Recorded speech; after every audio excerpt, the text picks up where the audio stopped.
again. My name is Gabe Zollner. I read a couple of articles over the last few days about the citizens in Florida. They're looking to try to recall their senator, Marco Rubio. And they're not happy with his performance, and they're not happy with his support of the immigration bill. And I had made a number of videos. If you're a viewer of mine, you'll recall that I had said that I think that he sort of destroyed his career, and I think he did have a rather bright career in politics. I don't think he's ready for prime time for the White House, but I don't think who's there is ready for prime time in the White House either. But what the American people need to know is that you can't recall a sitting senator. If you could, lame brain songbird McCain would have been hauled out of there quite a while ago. But there's nothing in the Constitution that permits that from happening. What has to happen is when he comes up for re-election, that's when he can be removed from office. But in the interim, there's nothing anybody can do other than no longer support him financially or in any other way.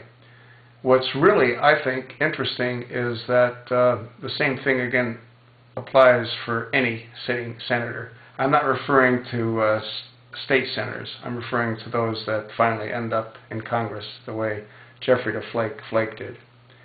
And what I find really amazing is that I guess 2 days ago on Fox News, they were talking about the senator from Florida being a viable candidate to run for the Oval Office in 2016. To me, it doesn't make any sense. There's a huge disconnect here, you know.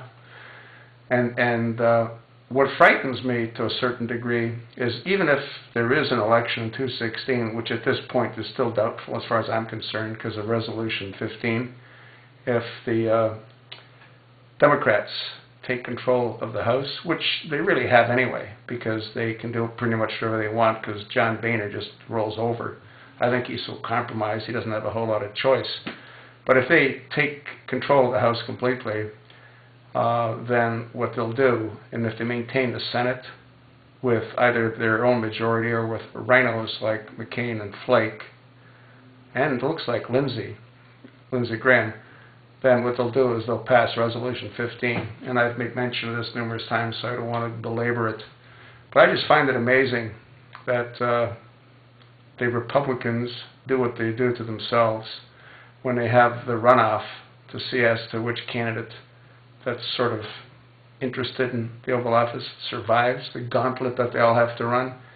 And by running the gauntlet, they just give all kinds of damaging material to the Democratic Party. They destroy themselves. That's what they do.